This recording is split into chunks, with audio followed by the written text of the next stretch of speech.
Good afternoon and happy Thursday, everyone. It is Scott Wohlers with River Place Capital.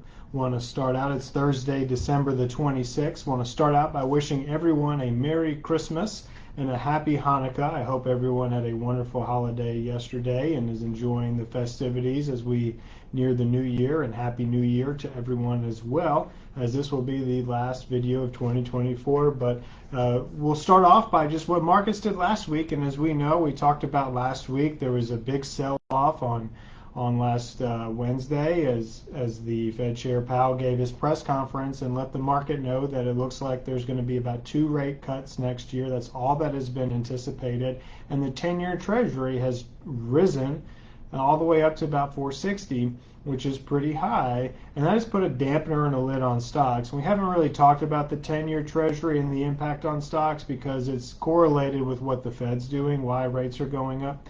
But as we looked at markets last week, the S&P 500 was off the least, down 1.99%.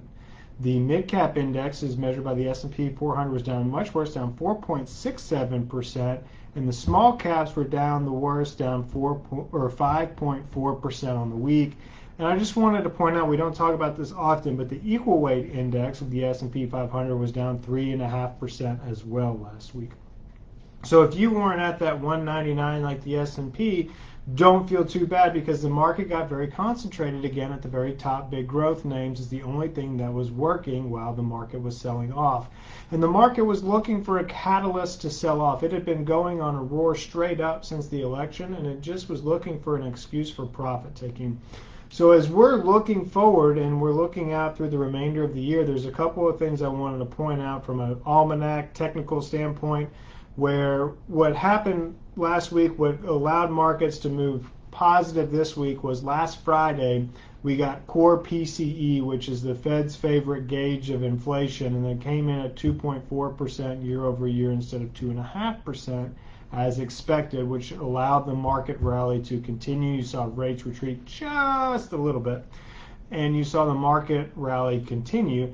And historically, if we see the last 5 trading days of the year and the next 2 into January, we call those the Santa Claus rally. If Christmas Eve we get a positive day, typically the last 5 trading days, which would be today, Friday, Monday, Tuesday, and the first 2 days of January, will be positive. But as we look forward into 2025, especially January, where do we see markets going?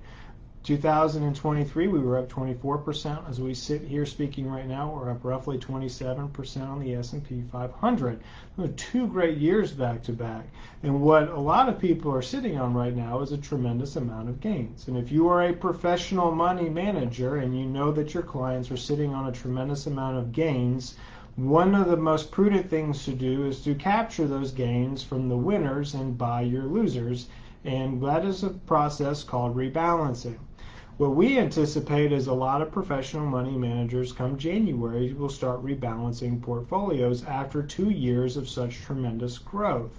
Now, what will that do to the market? Well, when you're selling your winners and buying your losers, you're selling the ones that have been up the most. And so what we anticipate is in the beginning of January, potentially seeing a rotation there out of those high growth names and the winners from last year, and at least buying some of the underperforming assets in the index itself, creating some volatility that we've been talking about. When you have gains like this and you have tremendous gains, and the reason why they're waiting till January and not December to do the rebalancing and trigger that is, if I were to, in my portfolio today, were to sell a stock that's up 100%, well, that gain I'd have to pay in April of 25. But if I realize that profit in January of 25, I don't have to pay taxes on that till April of 26. So it gives me time to offset those gains with losses if there are some, and it also gives me time to continue to generate alpha and kick down that tax liability down the road another year and 3 months. So that is what we anticipate seeing as we head into January of 25, is that increased volatility that we've talked about. And one of those main reasons being just the simple rebalancing of portfolios, is they've gotten so far out ahead of themselves on the skis, some of these names. So if you have questions about how to navigate this time or what to do with your individual portfolio, call us. We'd love the opportunity to speak to you. We're here. You can reach us at 904-346-3460, or as always, check us out online at www.riverplacecapital.com. I hope everyone has a happy and safe new year. Thanks so much for watching.